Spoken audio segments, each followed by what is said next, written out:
ನಮಸ್ಕಾರ. ನಾನು ನಿಮ್ಮ ಭಾಗ್ಯನಾರಾಯಣ ಬೊಗ್ಗವರಪು. ನೀವು ನೋಡ್ತಾ ಇದ್ದೀರಿ ಸುದ್ದಿ ಸರ್ಕಲ್. ನಿಮ್ಮ ಮನೆಯಲ್ಲಿ ಅಥವಾ ನಿಮ್ಮ ಸ್ನೇಹಿತರ ಮನೆಯಲ್ಲಿ ಅಥವಾ ಯಾರದೋ ಒಬ್ಬರ ಮನೆಯಲ್ಲಿ ಗುಂಪಾಗಿ ಏನಾದರೂ ಒಂದು ಧಾರ್ಮಿಕ ಆಚರಣೆ ಮಾಡಿದರೆ ಅದು ಅಪರಾಧ ಆಗುತ್ತಾ? ಅದು ಮುಸ್ಲಿಮರು ಮಾಡಿದ್ರೆ ಅಪರಾಧ ಆಗ್ಬಿಟ್ಟಿದೆ.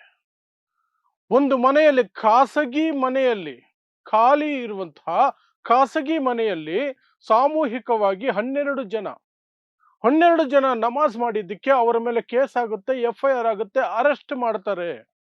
ಎಲ್ಲಿ? ಉತ್ತರ ಪ್ರದೇಶದಲ್ಲಿ. ಸೊ ಏನಾಗ್ತಿದೆ ಉತ್ತರ ಪ್ರದೇಶದ ಯೋಗಿ ಆಡಳಿತದಲ್ಲಿ?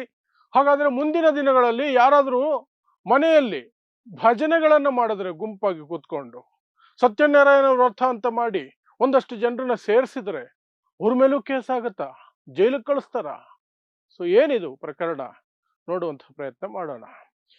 ಉತ್ತರ ಪ್ರದೇಶದ ಬರೇಲಿ ಅಲ್ಲಿ ಒಂದು ಗ್ರಾಮ, ಯಾವುದೋ ಮೊಹಮ್ಮದ್ ಗಂಜ್ ಅನ್ನುವಂತಹ ಒಂದು ಗ್ರಾಮ.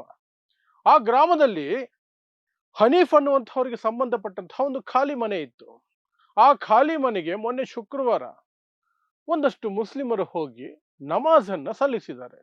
ಅದು ಬೀದಿಗಿಲ್ಲ, ಅದ್ರ ಪಾಡಿಗೆ ಅದು ಮನೆ ಒಳಗಡೆ ಮಾಡ್ಕೊಂಡಿರೋದು, ಆ ಬಿಲ್ಡಿಂಗಿನ ಒಳಗಡೆ ಮಾಡ್ಕೊಂಡಿರೋದು. ಮತ್ತೆ ಆ ಬಿಲ್ಡಿಂಗ್ ಅಲ್ಲಿ ಬೇರೆ ಯಾರೂ ಇಲ್ಲ. ಬೇರೆ ಧರ್ಮದವರಿದ್ರು, ಅವ್ರಿಗೆ ಡಿಸ್ಟರ್ಬ್ ಆಯ್ತು, ಇನ್ನೇನೋ ಆಯ್ತು, ಅಂಥದ್ದು ಎಂಥದ್ದು ಇಲ್ಲ. ಅವ್ರ ಪಾಡಿಗೆ ಅವ್ರ ಖಾಲಿ ಮನೆ ಅಲ್ಲಿ ಹೋಗಿದ್ದಾರೆ, ಗುಂಪಾಗಿ ನಮಾಜ್ ಮಾಡಿದ್ದಾರೆ. 15 ಜನ ಆಕ್ಚುಲಿ ನಮಾಜ್ ಮಾಡಿದ್ದಾರೆ ಅಲ್ಲಿ. ಆದರೆ ಅಕ್ಕಪಕ್ಕ ಇದ್ದಂತಹ ಯಾವನೋ ಕೋಮುವಾದಿ ಅಥವಾ ಇಂಥದ್ದಕ್ಕೆ ಹುಟ್ಟಿರುವಂತಹ ಅಯೋಗ್ಯ ಅನಿಷ್ಟ ಪಿಂಡ ಯಾರೋ ಅದನ್ನ ವಿಡಿಯೋ ಮಾಡ್ಕೊಂಡ. ಇರ್ತಾವಲ್ಲ, ಇಂತಹ ಸರ್ಕಾರ ಇದೆ ಅಂದ್ರೆ ಇಂತಹ ಹಲ್ಕಟ್ ಕೆಲಸ ಮಾಡಿದ್ರೆ ನಮಗೂ ಸಹ ಒಳ್ಳೆ ಹೆಸರು ಬರುತ್ತೆ, ನಮ್ಮ ದ್ವೇಷ ತೀರಿಸ್ಕೊಳ್ಳಬಹುದು ಅನ್ನುವಂತಹ ಮನಸ್ಥಿತಿ ಅವನ ಮಾಡಿದ್ದಾನೆ. ಅದನ್ನು ವಿಡಿಯೋ ಮಾಡಿದ್ದಾರೆ.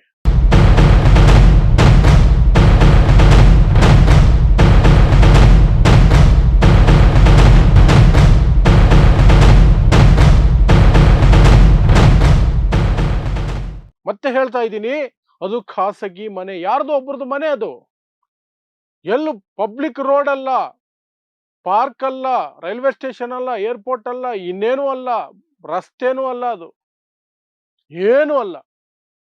ಒಂದು ಖಾಸಗಿ ಮನೆ, ಒಬ್ಬ ವ್ಯಕ್ತಿಯ ಮನೆ. ಆ ಮನೆಯಲ್ಲಿ ಅವರು ನಮಾಜ್ ಮಾಡಿದ್ದಾರೆ. ಆದರೆ ಈ ವಿಡಿಯೋವನ್ನು ತೆಗೆದಂತಹ ಒಬ್ಬ ಅಯೋಗ್ಯ ಪೊಲೀಸರಿಗೆ ಫೋನ್ ಮಾಡ್ತಾನೆ ವಿಡಿಯೋ ತೆಗೆದು. ಇಲ್ಲಿ ಗುಂಪು ಗುಂಪಾಗಿ ನಮಾಜ್ ಮಾಡುವ ಮೂಲಕ ಶಾಂತಿ ಕದಡೋ ಪ್ರಯತ್ನ ಮಾಡ್ತಿದ್ದಾರೆ. ಒಂದು ಜಾಗವನ್ನ ಧಾರ್ಮಿಕ ಸ್ಥಳವಾಗಿ ಪರಿವರ್ತನೆ ಮಾಡುವಂತಹ ಪ್ರಯತ್ನ ಮಾಡ್ತಿದ್ದಾರೆ. ಬನ್ನಿ ಇಲ್ಲಿ ಅಂತ ಕರೆದಿದ್ದಾನೆ. UP ಪೊಲೀಸರು, ಆದಿತ್ಯನಾಥ್ ಪೊಲೀಸರು. ಮುಸ್ಲಿಮರ ವಿರುದ್ಧ ದೂರು ಬಂದ್ರೆ ಬರದೇ ಇರ್ತಾರ, ಓಡೋಡಿ ಬಂದು ಎಲ್ರನ್ನು ವಿಚಾರಿಸಿದ್ದಾರೆ. ಯಾಕೆ ಇಲ್ಲಿ ನಮಾಜ್ ಮಾಡ್ತೀರಿ, ತಪ್ಪಲ್ವಾ ಇದು, ಕಮಾನ್ ಬನ್ನಿ ಅಂತ ಎಲ್ಲಾರನ್ನ ಎತ್ತಾಕೊಂಡೋದ್ರು. ಸ್ಟೇಷನ್ ಕರ್ಕೊಂಡು ಹೋಗಿ ಅವ್ರ ಮೇಲೆ FIR ಹಾಕ್ತಾರೆ. FIR ಹಾಕಿ ಅವರನ್ನ ಆ ಊರಲ್ಲಿ ಮೆರವಣಿಗೆ ಮಾಡ್ತಾರೆ. ಶಾಂತಿ ಕದಡುವ ಪ್ರಯತ್ನ ಮಾಡಿದ್ದಾರೆ ಇವರು. ಒಂದು ಖಾಸಗಿ ಜಾಗವನ್ನ ಧಾರ್ಮಿಕ ಸ್ಥಳವಾಗಿ ಪರಿವರ್ತನೆ ಮಾಡೋ ಪ್ರಯತ್ನ ಮಾಡಿದ್ದಾರೆ ಅಂತ ಹೇಳಿ ಅವರನ್ನ ಮೆರವಣಿಗೆ ಮಾಡ್ತಾರೆ, ಕ್ರಿಮಿನಲ್ಗಳ ರೀತಿಯಲ್ಲಿ, ರೌಡಿಗಳ ರೀತಿಯಲ್ಲಿ. ನಂತರ ಅವ್ರಿಗೆ ಬೇಲ್ ಸಿಗುತ್ತೆ, ಅದು ಬೇರೆ ವಿಚಾರ. ಬಟ್ ಇದೆಂತಹ ಕೃತ್ಯ ಇದು? ಖಾಸಗಿಯಾಗಿ ತಮ್ಮ ಜಾಗದಲ್ಲಿ ಅಥವಾ ಯಾರಿಗೋ ಸಂಬಂಧಪಟ್ಟಂತಹ ಅವರ ಜಾಗದಲ್ಲಿ ಅವರು ನಮಾಜ್ ಮಾಡ್ಕೊಂಡ್ರೆ ಅಥವಾ ಪೂಜೆನೇ ಮಾಡ್ಕೊಳ್ಳಿ ಅಥವಾ ಕ್ರೈಸ್ತರ ಪ್ರಾರ್ಥನೆ ಮಾಡ್ಕೊಳ್ಳಿ, ಅದು ಅವ್ರ ಜಾಗ. ಅವರು ಗಲಾಟೆನೂ ಮಾಡಿಲ್ಲ, ಶಬ್ದನೂ ಬಂದಿಲ್ಲ, ಏನಿಲ್ಲ. ನಮಾಜ್ ಮಾಡುವಾಗ ಏನ್ ಶಬ್ದ ಬರುತ್ತೆ? ಸೈಲೆಂಟ್ ಆಗಿ ಅವ್ರ ಪಾಡಿಗೆ ಅವರು ನಮಾಜ್ ನಿರ್ವಹಣೆ ಮಾಡ್ಕೊಂಡಿದ್ದಾರೆ. ಆದ್ರೆ ಯಾವನೋ ಒಬ್ಬ ಅಯೋಗ್ಯ ಕಂತ್ರಿ, ಹೊಟ್ಟೆಗೆ ಅನ್ನ ತಿನ್ನದವನು ದ್ವೇಷದ ಕಾರಣಕ್ಕಾಗಿ ಒಂದು ವಿಡಿಯೋ ಮಾಡ್ತಾನೆ, ಅದಕ್ಕೆ ಕಂಪ್ಲೇಂಟು ಕೊಡ್ತಾನೆ. ಆ ಕಂಪ್ಲೇಂಟ್ ನೀವು ಪೊಲೀಸರು ಸ್ವೀಕರಿಸ್ತಾರೆ ಅಂತ ಏನ್ ಹೇಳ್ತೀವಿ? ಹಾಗಾದ್ರೆ ಮುಂದಿನ ದಿನಗಳಲ್ಲಿ ಯಾರಾದರೂ ಒಂದು ಮನೆಯಲ್ಲಿ ಸತ್ಯನಾರಾಯಣ ವ್ರತನೋ ಇನ್ಯಾವುದೋ ವ್ರತನೋ ಮಾಡಿ ಒಂದಷ್ಟು ಜನರನ್ನ ಕರೆಸಿ ಅಲ್ಲಿ ಭಜನೆನೋ ಇನ್ನೇನಾದ್ರು ಮಾಡಿದ್ರೆ ಅಲ್ಲಿಯೂ ಸಹ FIR ಹಾಕ್ತಾರ, ಅರೆಸ್ಟ್ ಮಾಡ್ತಾರ, ಈ ರೀತಿ ಮೆರವಣಿಗೆ ಮಾಡ್ತಾರ, ಅವ್ರ ಮೇಲೂ ಸಹ ಆಪಾದನೆ ಮಾಡ್ತಾರ, ಶಾಂತಿ ಕದಡುವ ಪ್ರಯತ್ನ ಇದು ಅಂತ ಅವ್ರ ಮೇಲೂ ಸಹ ಆಪಾದನೆ ಮಾಡ್ತಾರ ಅಥವಾ FIR ಮಾಡ್ತಾರ. ಒಂದು ಜಾಗವನ್ನ, ಪ್ರೈವೇಟ್ ಜಾಗವನ್ನ ಇವರು ಧಾರ್ಮಿಕ ಸ್ಥಳವಾಗಿ ಪರಿವರ್ತನೆ ಮಾಡುವಂತಹ ಪ್ರಯತ್ನ ಮಾಡ್ತಿದ್ದಾರೆ ಅಂತ ಇಲ್ಲ ಅಲ್ಲ? ಹಾಗಾದ್ರೆ ಇದಕ್ಕೆ ಮಾತ್ರ ಯಾಕೆ? ಇದೇ ಪ್ರಶ್ನೆಯನ್ನ ವಿರೋಧ ಪಕ್ಷಗಳು ಕೇಳ್ತಾ ಇದ್ದಾರೆ. ಸಾಕಷ್ಟು ಜನ ಕೇಳ್ತಾ ಇದ್ದಾರೆ, ಹಿಂದೂಗಳೇ ಕೇಳ್ತಾ ಇದ್ದಾರೆ, ಹಿಂದೂಗಳು ಬರ್ಕೊಂಡಿದ್ದಾರೆ ಟ್ವಿಟರ್ ಅಲ್ಲಿ, ಎಕ್ಸ್ ಅಲ್ಲಿ ಎಲ್ಲ ಕಡೆ ಬರ್ಕೊಂಡಿದ್ದಾರೆ. ಹಾಗಾದ್ರೆ ನಮ್ಮ ಮನೆಯಲ್ಲಿ ನಾಳೆ ಏನಾದ್ರೂ ಪೂಜೆ ಗೀಜೆ ಇಟ್ಕೊಂಡು 4 ಜನನ್ ಸೇರಿಸಿದ್ರೆ ನಮ್ಮ ಮೇಲೂ FIR ಹಾಕ್ತೀರಾ ನೀವು? ನಮ್ಮ ಮೇಲೂ ಕ್ರಮ ಆಗುತ್ತಾ? ನಮಗೆ ಭಯ ಆಗ್ತಿದೆ ಅಂತ ಒಂದಷ್ಟು ಹಿಂದೂಗಳು ಸಹ ಮಾಡ್ಕೊಂಡಿದ್ದಾರೆ. ಸಾಕಷ್ಟು ವಿರೋಧ ಪಕ್ಷದ ನಾಯಕರು ಇದರ ಬಗ್ಗೆ ಧ್ವನಿ ಎತ್ತಿದ್ದಾರೆ. ಇದೆಂಥ ಆಡಳಿತ, ಇದೆಂಥ ಪೊಲೀಸ್ ದೌರ್ಜನ್ಯ. ಅವರ ಮನೆಯಲ್ಲಿ ಅವರು ನಮಾಜ್ ಮಾಡ್ಕೊಂಡ್ರೆ ಅದು ಎಷ್ಟು ಜನ ಮಾಡ್ಕೊಂಡ್ರೆ ನಿಮಗೇನು? ಅದರಿಂದ ಯಾರಿಗೇನು ತೊಂದರೆ ಕೊಟ್ರು? ಅದು ಒಂದು ಬಿಲ್ಡಿಂಗು ಅಲ್ಲ, ಅದು ಸಿಂಗಲ್ ಮನೆ. ಅಕ್ಕಪಕ್ಕನೂ ಎಲ್ಲ ಮುಸ್ಲಿಮ್ಸೇ ಇರೋದು. ಏನು ಸಮಸ್ಯೆ? ಯಾವುದಕ್ಕೂ ಉತ್ತರ ಇಲ್ಲ. ಒಟ್ನಲ್ಲಿ ಮುಸ್ಲಿಮರ ವಿರುದ್ಧ ಏನಾದ್ರೂ ಮಾಡೋದಕ್ಕೊಂದು ಅವಕಾಶ ಸಿಗಬೇಕು. ಸಿಕ್ಕಿದೆ, ಅವಕಾಶನ ಬಳಸ್ಕೊಂಡಿದ್ದೀವಿ. ಆದ್ರೆ ಅದು ಮೆರವಣಿಗೆ ಮಾಡ್ತಾರೆ ಊರಲ್ಲಿ ಅಂತಂದ್ರೆ ಏನ್ ಹೇಳ್ತೀವಿ? ಪರೇಡ್ ಮಾಡ್ತಾರೆ ಇವರನ್ನ.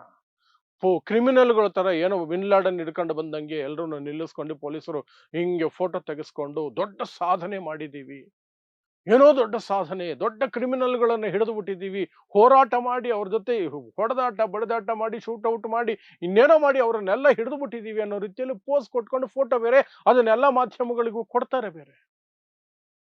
ಎಂತಹ ನೀಚತನ ಇದು! ಯಾವ ಮಟ್ಟದ ನೀಚತನ!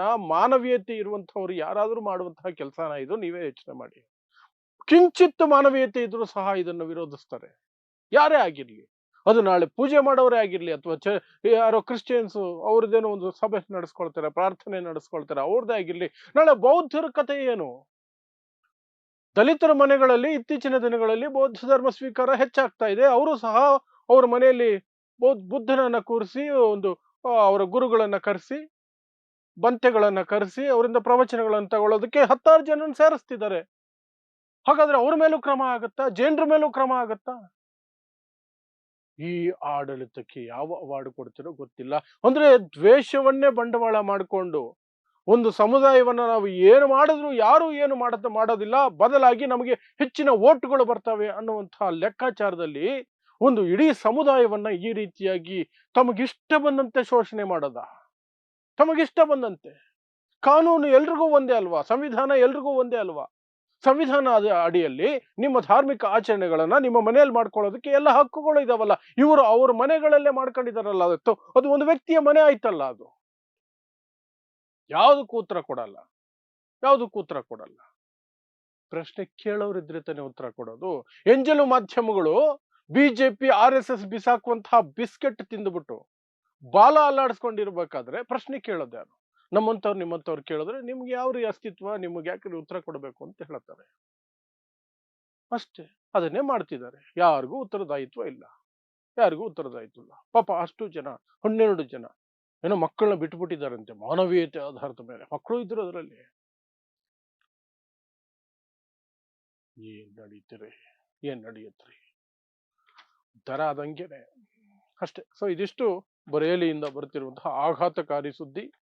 ಅವರ ಮನೆಯಲ್ಲಿ ಖಾಸಗಿ ಜಾಗದಲ್ಲಿ ನಮಾಜ್ ಮಾಡಿದ್ದು ಸಹ ಅಪರಾಧ ಅಂತ ಪರಿಗಣಿಸಿ FIR ಆಗಿ ಅರೆಸ್ಟ್ ಆಗಿ ಅವರನ್ನ ಮೆರವಣಿಗೆ ಮಾಡಿ ಫೋಟೋಗಳು ತೆಗೆದು ಅವರನ್ನ ಊರು ತುಂಬ ಹಂಚಿರುವ ಪ್ರಕರಣ. ಎಲ್ಲಿ? ಯೋಗಿ ಆದಿತ್ಯನಾಥ್ ಸರ್ಕಾರದಲ್ಲಿ, ಉತ್ತರ ಪ್ರದೇಶದಲ್ಲಿ ಅಷ್ಟೇ. ಸೊ ಇಂತಹದೇ ವಿಶೇಷ ಸುದ್ದಿಗಳಿಗಾಗಿ ನೋಡ್ತಾ ಇರಿ ಸುದ್ದಿ ಸರ್ಕಲ್. ನಾನು ನಿಮ್ಮ ಭಾಗ್ಯನಾರಾಯಣ ಬೊಗ್ಗವರಪು.